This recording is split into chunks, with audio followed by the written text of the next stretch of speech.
light the fire. You place the flowers in the vase that you bought today.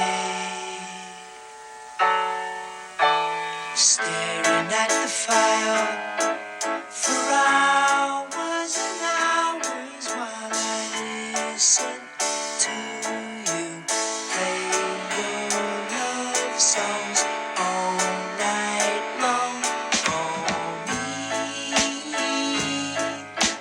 only for me.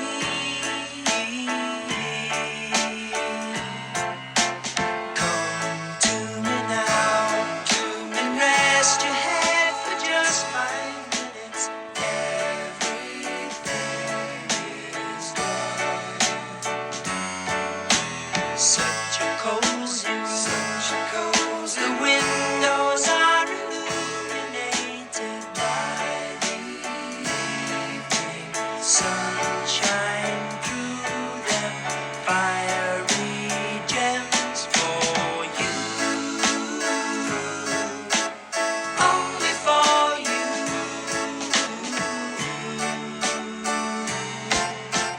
Our house is a very, very, very fine house with 2 cats in the yard.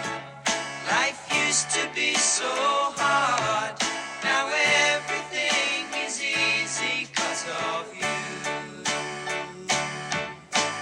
And now, la la la la la la la la la la la la la la la la la la.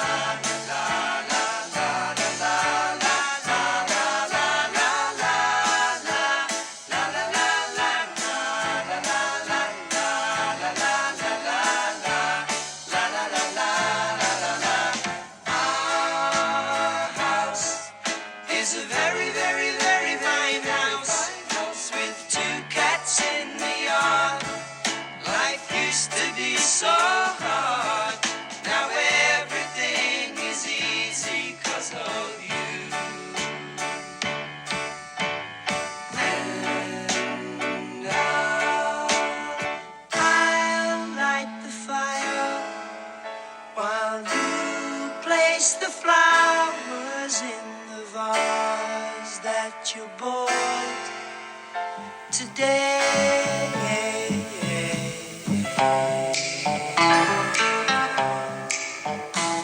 Got sunshine on a cloudy day. When it's cold outside, I've got the month of May. I get a few sad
is she walking back to me? Yeah, she's walking back to me.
Everyone can see we're together as we walk on by.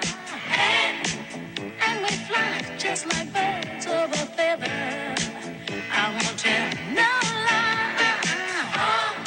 All of the people around us, they say, can they be that close?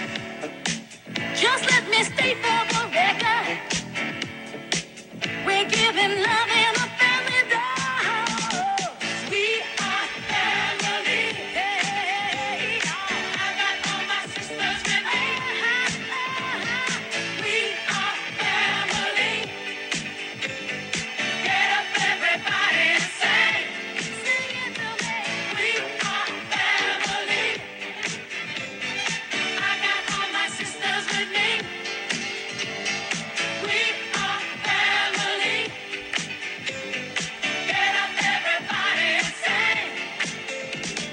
Living life is fun, and we just begun to get our share of this world's delight. High hopes we have for the future, and our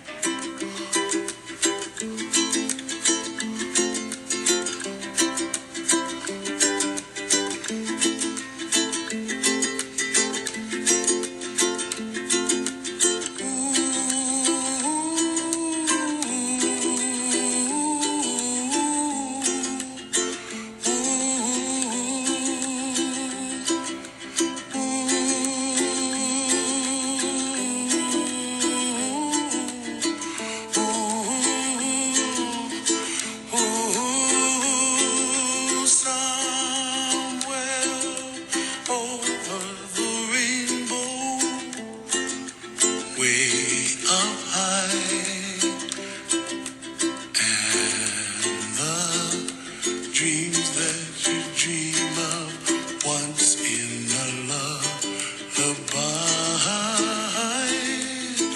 Oh, somewhere over the rainbow, bluebirds fly, and the dreams that you dream of, dreams really do come true. Someday wish upon a star, wake up where the clouds are far behind. Be where trouble melts like lemon drops, high above the chimney top. That's where you find me. Oh, somewhere over the rainbow, bluebirds fly, and the dream that you dare to, oh why can't I? Well, I see trees of green and red roses too.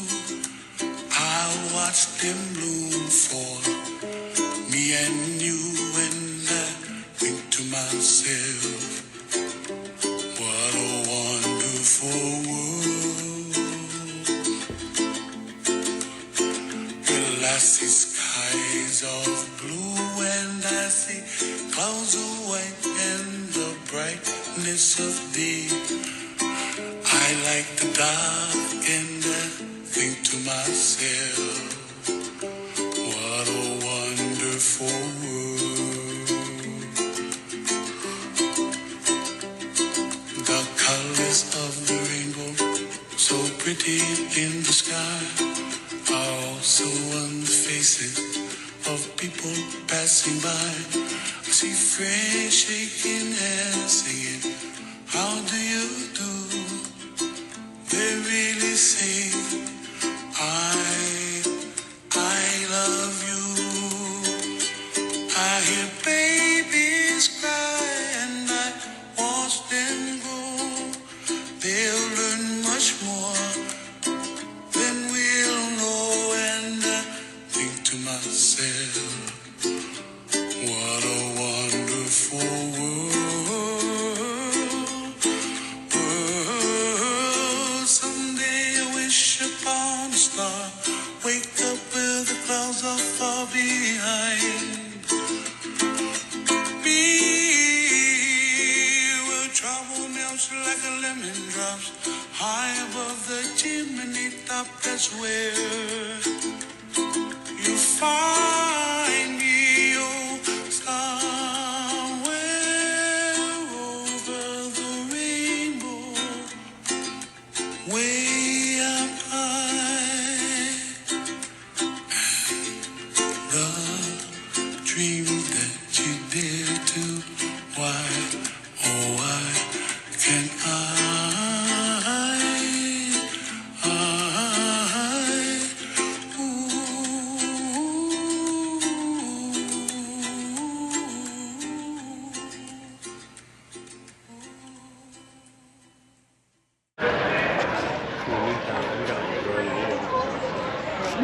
can hear him.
Watch back later, of course.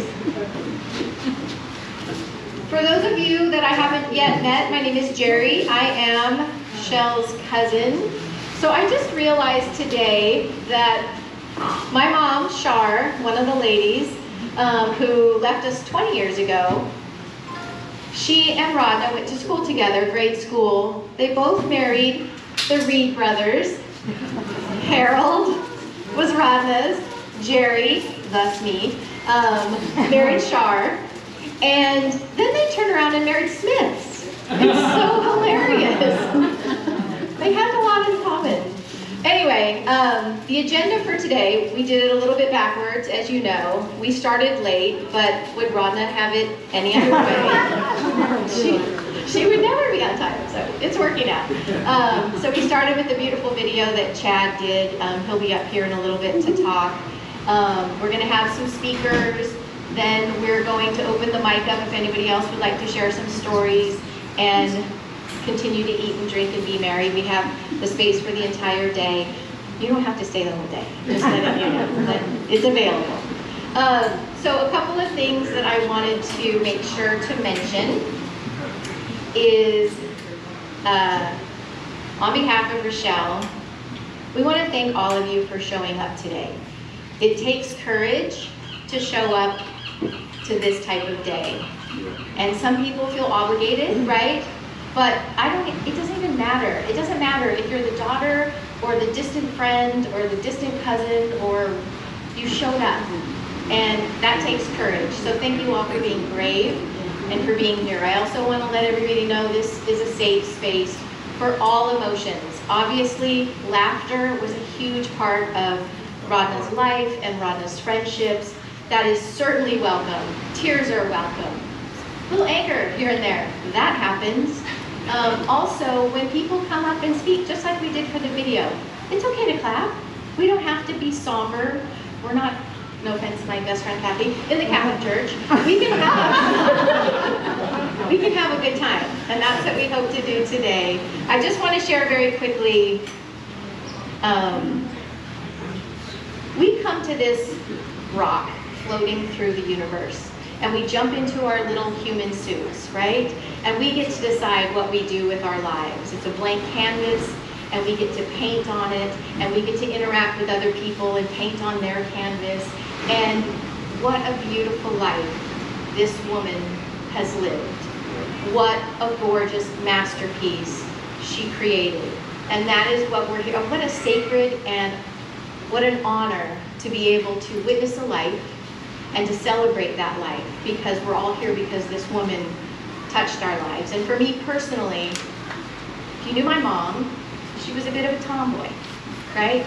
So Rodna was like my very feminine fairy godmother that would come in, and she bought me pearls when I turned 18. What? Who does that, right? She taught me how to wash my face.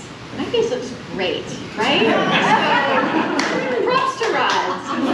But I would have to say one of my favorite memories with this, as Shell calls her, sweet, sassy, sexy woman.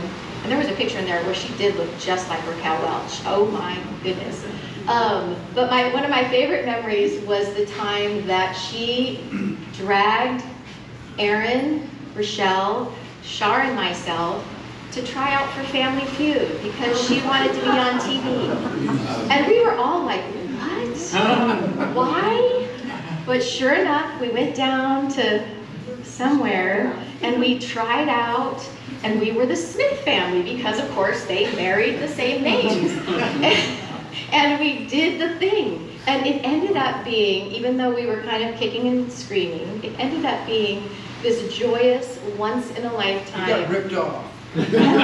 We won! And then we got ripped off. But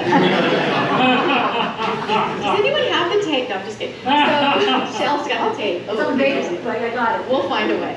Anyway, but who does this magical unicorn of a human that sprinkles fairy dust on everything that she touches in every room that she walks into? What a blessing, and I am so grateful that I got to have her in my life, as I know all of you are. So next up, we have Glenn, who is going to come and share a few words about Rodna.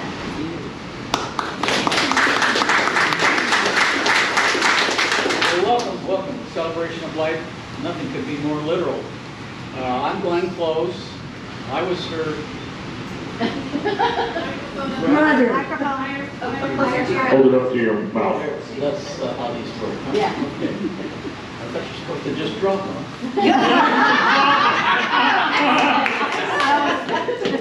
I'm Glenn Close. I was her brother / uncle. She was actually, no, I wasn't the uncle. She was the aunt.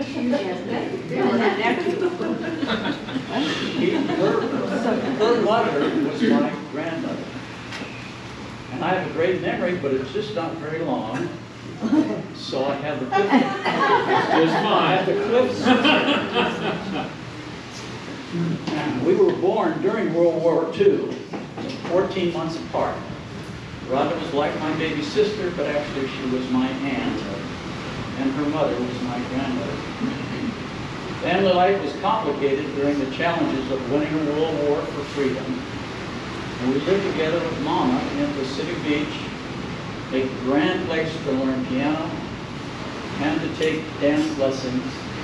But that was not me in those pictures. Oh, yes, it was. Rodna Francis was a free spirit who never met a stranger.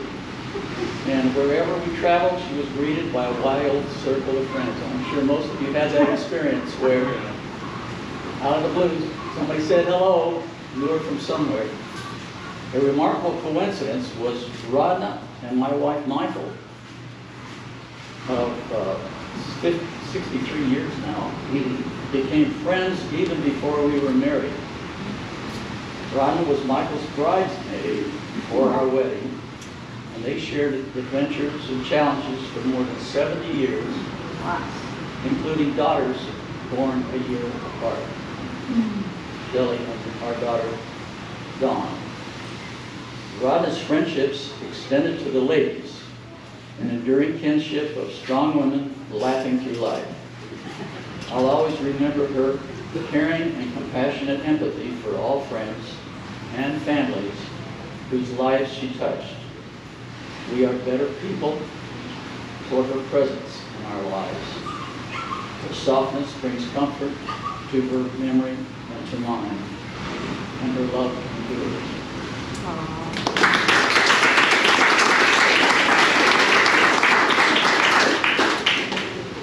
Next up, and I'm sure you saw this in many of the pictures, but her lifelong bestie, Trish. And what a blessing, what a blessing. And Trish every week was visiting her and texting all of us about the visit. So thank you for that. We appreciate you.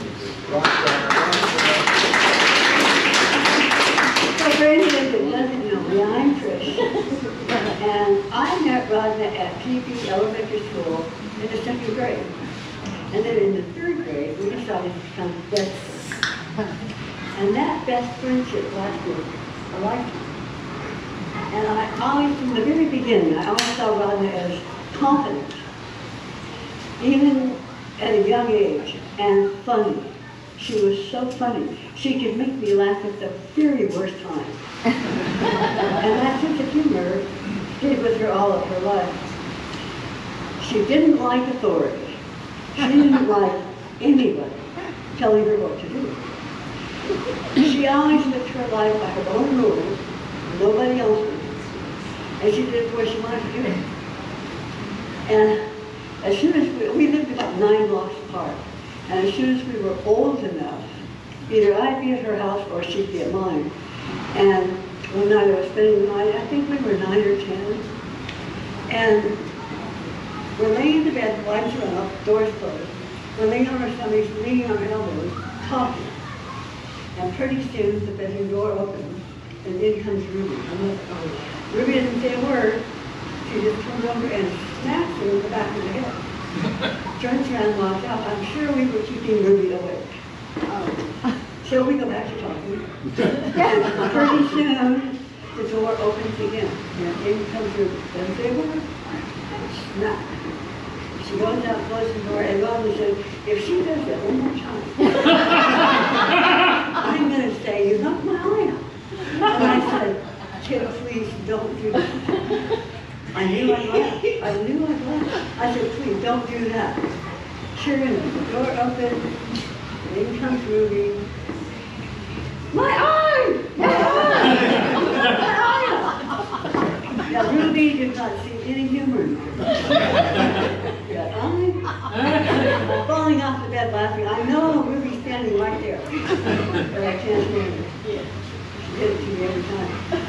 So a few years later, when we were teenagers, I'm down spending the night. And we're probably 15 or 16. So then we sneak out the window. And we go down to Oscar and check out the shops and like that. And then we come and sneak back in. And one night we come to sneak back in, and Ruby had come around and nailed the window shut. And we knew we were in trouble. So we walked around the house, and we went a couple of doors down and sat on the curb, trying to figure out what's next. And I look up in the sky, and the moon is orange, bright orange. And I said, Kid, look at the moon, it's bright orange. And she looked up and she said, wow, it's really orange. And she said, let me see, orange moon. Come on, let's go. And I said, where are we going? She said, we're going back home. And I said, are you sure? She said, oh yes, I got this. So we get to the house, she throws the door open, barges in, and I can see Ruby coming towards us. And she says, wait. The moon in the sky is bright orange. The world is coming to an end.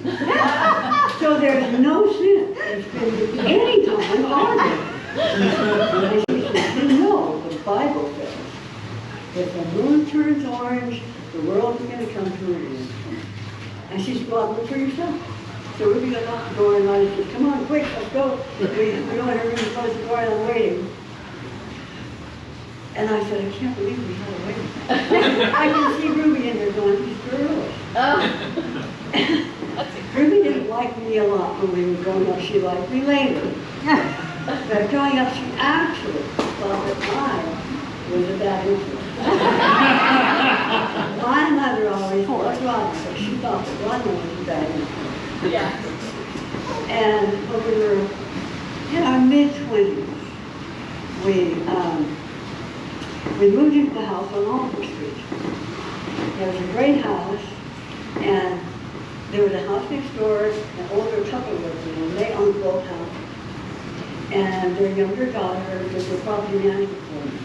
So when we came, we got there, get the keys, and here came the daughter, and she said, okay, here are the keys, I just want to go over the house rules. And she said, no loud parties, okay. And no changing the structure of the house in any way, okay. No nails on the wall, okay. So we move everything in. The next day I get home from work, and I open the door, and it's a shelter. The Rodna had that design top, it was beautiful.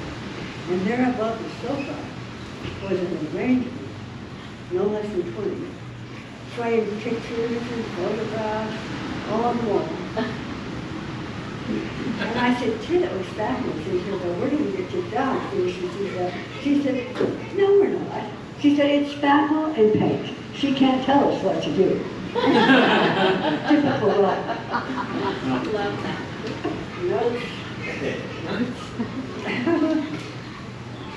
Oh, I think Rochelle was about 7 when we moved into that house. And I got the perfect time. She was so good, she was funny, and she never got in trouble. She did everything right. I got the perfect time. And I told Rodna one day, I said, you know, you're so lucky to have Rochelle as your daughter. She's just perfect. And she said, I know. She said, I don't know where she got it. She said, she certainly didn't get it from me. And I said, no, she did not get it from me. Growing up, Rodna's middle name could have been trouble. Because she was always in trouble over one thing or another. And I think Rodna was working at the charge house on Coronado. And one day she told herself, she said, I'm going to take you today to see where I work. You're going to like it. She said, we're going to drive over and then take the ferry to Coronado. And then we'll go and I'll take you to the boathouse. It's darling. The dollhouse.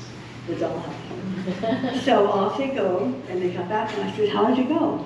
And she said, you know, we're driving over, and Rochelle says, Mom, what color do you think her dress is going to be?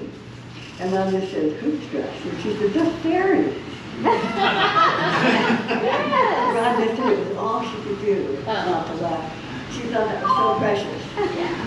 But she knew she was going to be really disappointed about the fairy didn't have wings. And she told that story for years. She loved that story. And she started dating with Ron. And after they'd been seeing each other for a while, he wanted to introduce her to his children. And Rodna was very apprehensive. She really thought they weren't going to like her. So the day came, and there came Ron, and off they went. And they got home later, and I said, how did it go? And she said, they're wonderful. They're just wonderful. She said, and watching him with his kids, she said he loves them so much. She said, I love that about him. Those were happy days. And then soon after, Rochelle met the kids, and they all loved each other. And eventually they moved to Del Mar. And she loved living there with Rochelle and Ron. But her favorite time was Rochelle and Ron, and here would come Tim and Aaron and Matthew. And she loved her family. She loved it. I'm sure those were the happiest times of Rodna's life, no question. And then, probably in the the middle 80s, some of the ladies were doing some volunteer work for the La Jolla Christmas Parade. And they had a fabulous Grinch costume. And Rodna was our Grinch. She'd get the costume a few days ahead, and then she'd show up on parade day, and she'd go down the parade in one of the VIP cars, waving to the crowd. And then at the end of the parade, her job was done, but she never saw it that way. She'd get out of the car, and she'd walk over to the rec center, where they had booths set up and entertainment. And she would spend a good hour there with the little kids, entertaining the little kids. And years later, I found out that while she had the costume, she'd put the costume on, she'd get in the car, and she'd drive across town, and she would go to Children's Hospital. And she would go in, and she would spend at least 2 hours there, trying to interact with each kid, entertaining them, lifting them up. So they would forget their troubles for a while. And then the next day, she'd go to UCSD Hospital, and then down the street to Mercy Hospital, to the pediatric unit, and she'd do the same thing. I was so touched when I found out. I would never think to do that. Typical Rodna. And then a couple of years ago, when Rodna herself ended up at UCSD for 3 weeks for evaluation, I would come and see her. And I was so moved watching her interact with the other people. She was so loving and so giving. And I'd come to visit, and mainly we'd sit out in the walk and visit. And we're sitting there one day, she says, "You see that lady over there?" She said, "She is afraid of everything." And I looked at her, and she was so crazy. She was like in a little school that said a piece of paper and a pen or a pencil. And Mom said, "I'll be right back." And she walked over, and she bent down, and she put her hand on the lady's shoulder, and she said, "Hi, it's Rodna." And she said, "The other day, you and I sat right here, and we worked on artwork, and it was so much fun." And she said, "In just a minute, I'm going to come back over here and sit with you, and together, we're going to have the greatest time. It's going to be great." And I could just see the lady melt a little bit, not quite so scared. And Rodna came back, I left, and I have no doubt she went over and sat with her and made her feel safe. And one other day I was there, and I was just saying, we were saying our goodbyes, and we're standing in the lobby. And you could see it was kind of open. The door was open. And you could see across the hall, into the room across the hall. And there was an older man, funny older man, gray hair, was tall, and he looked very alone, very sad. And Rodna is talking to me, but she's focusing on him. And finally he ends up glancing over in our direction, and as soon as he did that, she goes, I can't do this with the mic, but she goes, "Ralphie! Ralphie!" Come on, with that Rodna smile. And Ralphie lit up. He was all smiles. And it was hard for Ralphie to move, but he made his way. All the way across the whole time. No one else existed for her. She's, "Come on, I know you can do it." And Ralphie made his way right here in front of us. And Rodna threw her arms around him and gave him the biggest, longest hug. And said, "I knew you could do it. I knew you could do it." And then she stepped back and she introduced me. And Ralphie had trouble talking as well. And he's like, "This one, she's the best. She is the best." And I said, "And don't I know it?" Rodna Frances McCarroll Reed Smith. One in a million. Yeah.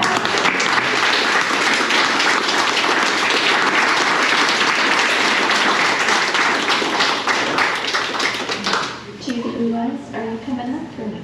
Which one? Another one of the ladies. How could you not know? Miss Judy Blue Eyes. Judy Blue Eyes. Oh. All right, guys. And may we all have a friendship as beautiful as you all have had. Right. Yeah, well, we're pretty lucky that we have each other and that we had Rods. Yeah. Well, my name is Judy, and I met Russ when I was 3 years old.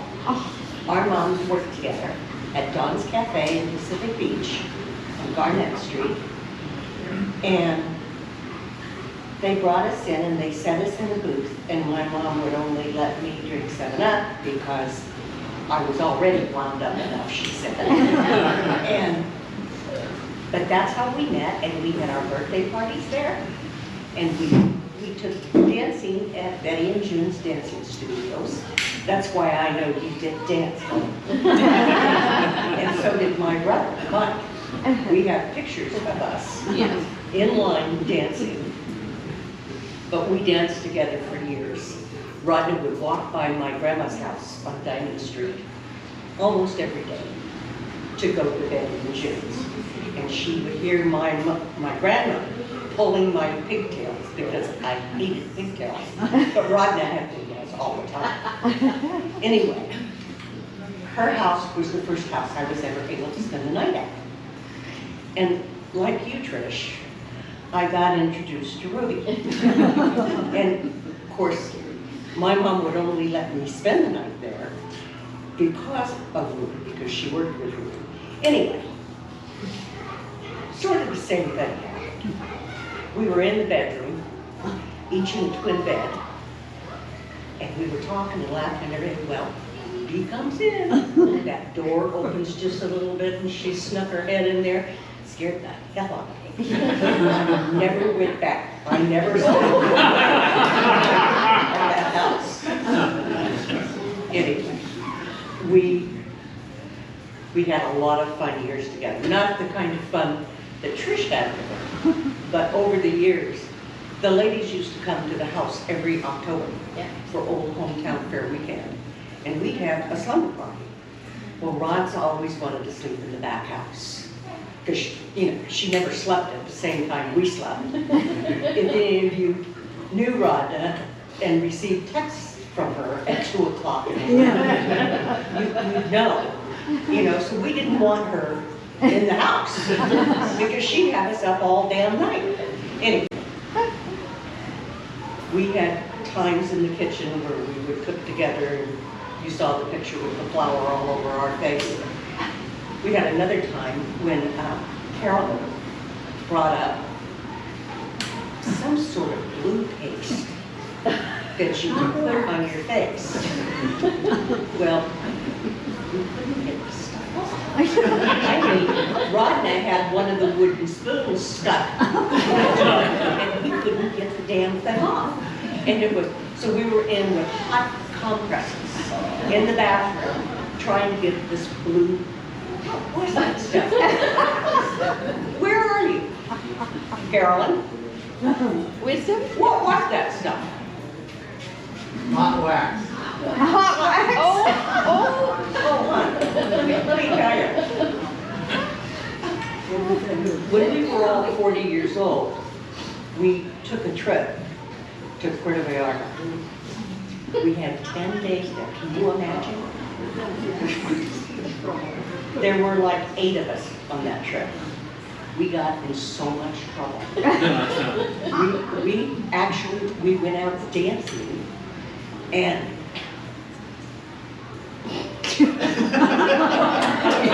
Let's hear this. We know the stories. Anyway, we met up with this group of really nice men, and they all liked to dance. Well, I loved to dance. So we all got up and danced when we were dancing all night long. And the bars don't close down there. One closes at 2 o'clock, you go to another one until 5 o'clock in the morning. Anyway, so we're dancing with these guys, and the next thing you know, they tell us the next day they want to take us to this private island. Los Animals. Yeah.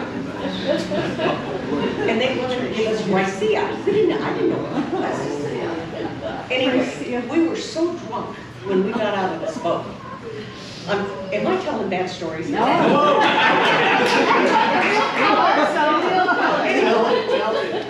And that was the picture of me and Rod's on the beach where she's got her arm around me like this. You know, that was our Ricea days. Were those men part of some sort of organized They crime? were, we found out they were the Mexican mafia. And this one guy, he decides he's going to show me the moon going down and the sun coming up. And I'm in the car with Joyce and Charlotte, because I'm not going anywhere with this guy. Anyway, Joyce said, "Huh? You know Joyce, let her go." Charlotte turns around and she looks at this guy, and she says, "You lay one hand on her." And I won't tell you the rest of it. Anyway, Rod's. They go back to the room, and Rod says, "Where's Judy?" I mean, she was like my protector. Yeah. Her and your mom. That's all right. That's okay. Anyway, at 5 o'clock in the morning, I am in this apartment. And I literally unlatched maybe 5 latch locks to get out of this place. It's fast. You have no idea how lucky I was. I'm running north because I know that's where the hotel is, right? And this whole time, Rodna is back going, "You let her go? You let her go with this guy?" Anyway, I finally make it. I'm running down the street. 3 drunks are coming down the other side. And I'm thinking, you know what? I'm in really big trouble here. And first thing I thought is, what would Rod's do? Well, my luck would have it that this cab driver pulls up, this Mexican airline pilot comes out of the back seat, and he said, "You look like you could use a ride." Anyway, they took me back to the hotel. And in the meantime, while we're driving, this guy in his 57 Chevy with the dice in the window was going to show me the moon going down and the sun coming up, right? He's honking the horn, he's right behind us. So we're staying at the Bougainville Sheraton, and the pilot says, "Look, he cannot get into this place. So we're going to drop you off right in front." And I got up those stairs. I walked in and I started crying, and I said I couldn't do it. I just couldn't do it. And Joyce looks at me, rolls off the bed, laughing, going, "Of course not." You know, and Rodna comes out. She puts her arms around me and she goes, "Are you okay?" And I said, "No." And she said, "Come here." And you know, Rodna and her buxomness. I never felt so safe in my life. Anyway, I have to tell you, I'm going to see this lady over the rainbow someday. And I'm sure that she's brought most of you as much joy as she's brought to me and the ladies in our lives. We've been a very, very lucky group of ladies. Hallelujah. To have each other and to have her in our life. Anyway, I'm sorry if I got the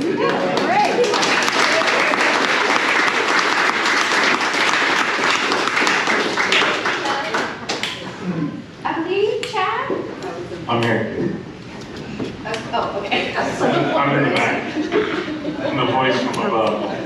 Yes, Chad. I was just going to come up and share the memories that I had, because when I grew up, I was kind of the baby that was handed to Michelle and Rodna, and the memory that I have most is of the Delmar house. I remember being there, and the smell of just it smelled like nature. And, I remember being in the Delmar house, taking baths in the sink, right? You guys follow? No, it was the bronze sticky shoes. Could have been that. But I vividly remember like the rugs, the shaggy rugs, the wooden horse, in the dining room. I remember the glass where you had plants on both sides and it felt like you lived outside. I remember being in the, like I said, being in the sink taking baths. It was, you know, the loft, you know, when I was a small kid, that loft seemed so far up there, so high. You know, it wasn't OSHA compliant, you know, outside. But I was like, yeah, you go sleep up there, yeah. But I vividly remember just being at that house and all the wonderful memories associated with Rodna and Rodna's kids and Pear saving me in the pool.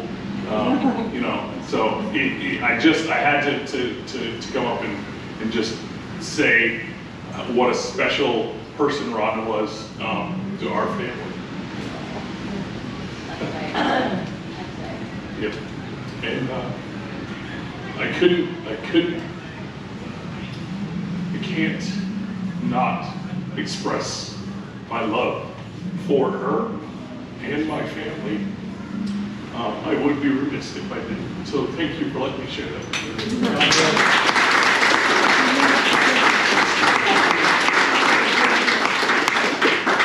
And does anyone remember the ceramics that she bought? Like, just the taste. Man. Last we have the sweet grandchild, Liam.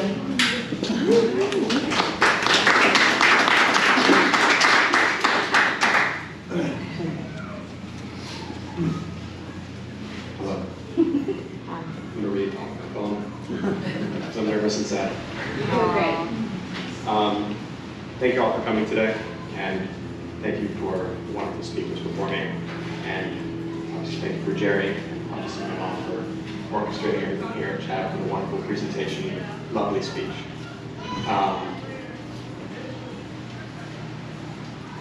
We all knew her by a lot of different names. Rodna, obviously, Rodzi. I knew her as Yaya. To this day, I'm not exactly sure where I picked it up. My running theory is that she had My Big Fat Greek Wedding on in the background, and babysitting one day, and it just kind of stuck. It's Greek for grandmother, and it's such a soft name. It was just perfect for everything about her. She was a lot of things to me, but most importantly, she was a third parent in a sense. During my childhood, she would watch over me for hours on end, play games, go to restaurants, see films. Lots of fun activities to keep me busy and occupied. As an adult, I understand that this was largely logistics, as mom was working pretty much full time and trying to support me. But as a kid, it was just fun. Just good times, such support. And she can pass at it. She was phenomenal. One of my strongest memories from my childhood was, this is going to sound goofy, but playing the online kids game of Penguin. For those that don't know, it was a massively popular children's game during the 2000s. It was a safe space specifically for kids to socialize online. You would dress up with little penguin avatars, play mini games, go to virtual parties. And as someone that didn't have a lot of friends growing up, this game meant a lot to me. And she recognized that. And so I made her an account. And we played together for years. We would spend a lot of summer afternoons and weekends over the phone, grab the landline, and we would talk for 3-4 hours at a time and play, and just on the family laptop, and her from her little MacBook at home. And those were some of the best years of my childhood, spending afternoons and evenings just playing with her in my own way. She always took a deep, genuine interest in my hobbies, and I hope she knows how thankful I am for that.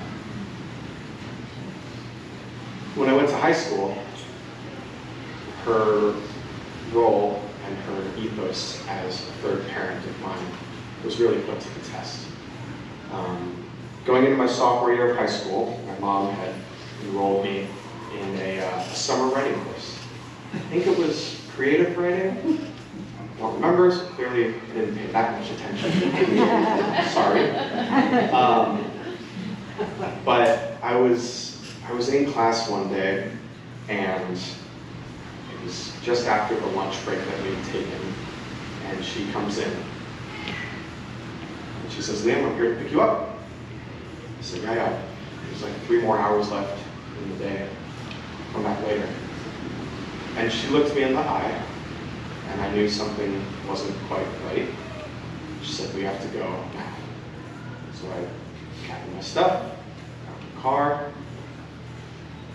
Many of you know, at that time, 2014, my mom got in a cycling accident. And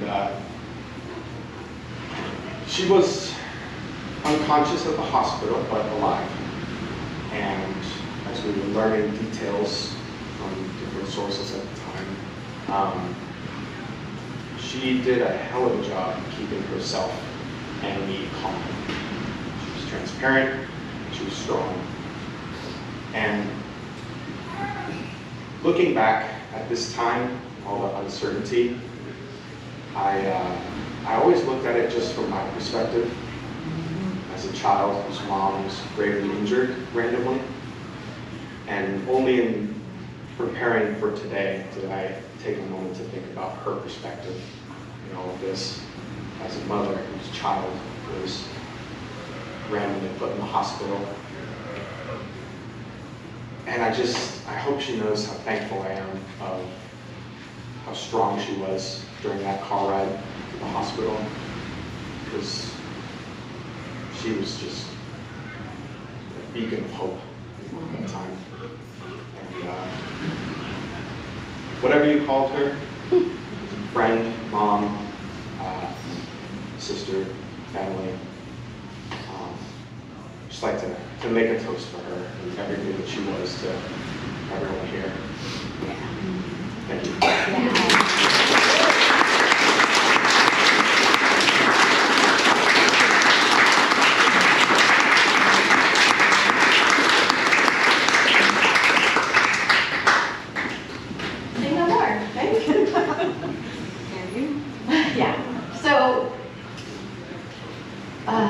The most important part to me about these types of gatherings is that we miss this human, right? This human is not present physically, but as this room is evidence of, every time you tell a story, they come back to life for that moment.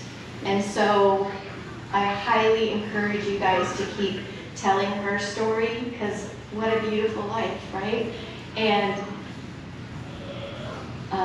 I was taught after Mom passed that if I'm missing, I'm wanting something, I'm wanting guidance, or there's a moment where I really could use my guide, ask yourself, what would she say? And I promise you the answer will come. Just close your eyes, the answer will come. You know, she's in you, right? So let's keep it going with Rod's stories as long as we can. If anybody would like to come up and share, great, or we can mingle and share. Eat, drink, and be merry. Shake our booties a little bit, as Rodna would. Go barefoot. Anyway. Yes, please come.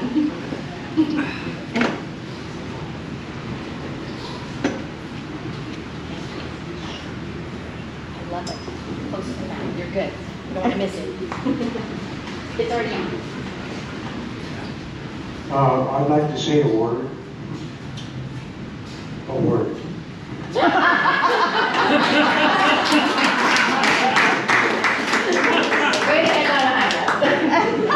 anyone else, or shall we mingle?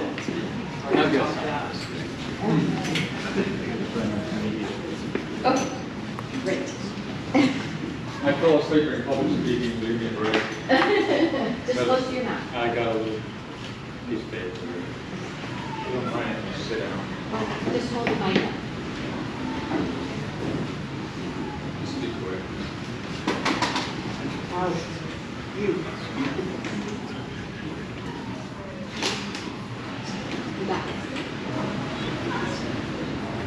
I think she was the quintessential California girl. In fact, I thought the damn song was written for her.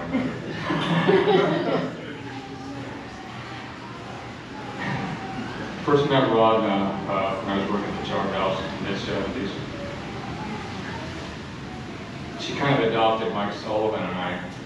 Lord knows we needed it.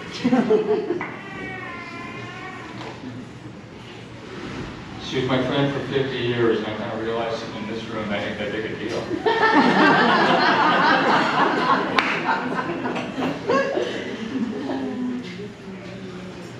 I don't want to monopolize the time. I just want to leave you all with one story. My younger brother and his girlfriend got pregnant in high school. And it presented both families with tough decisions. After soul searching and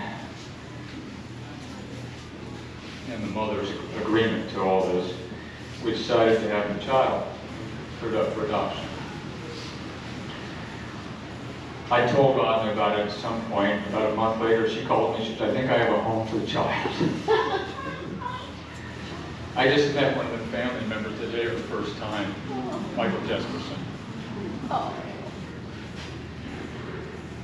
It's very difficult for my mother, the first grandchild. We presented her with 7 more, but because of Rodna's connection, we always felt like we had 8.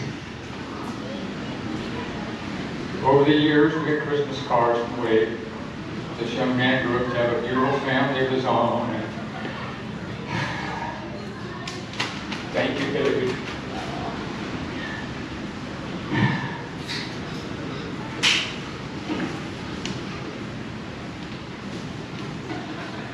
I can't add too much to that. We get Christmas cards every few years. It's been lovely. And God bless you, sweetheart. I will love you always. Come visit me in my dreams.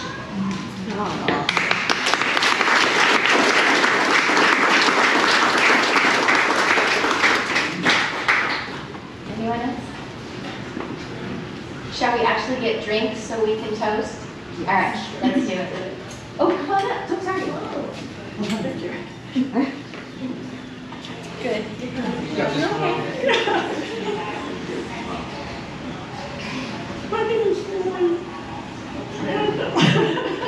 And Nicole. And when Colin and Shelley were first dating and starting to get serious, they invited me down to Rodna for Thanksgiving. And I was overwhelmed by the house and her and the situation. This Midwestern girl never met a California girl.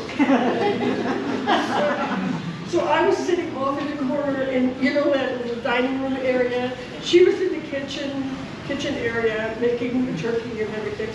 And I was just sitting over there like this, my kids around me, and it was just like, and she said, "No, do you know how to make gravy?" And of course, I'm Midwestern, of course I know.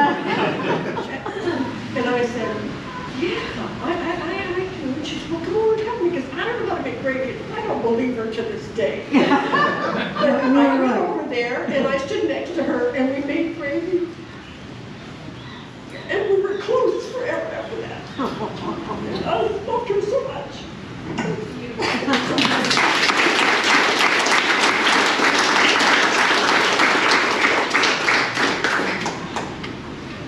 Now we drink. Thanks, everybody.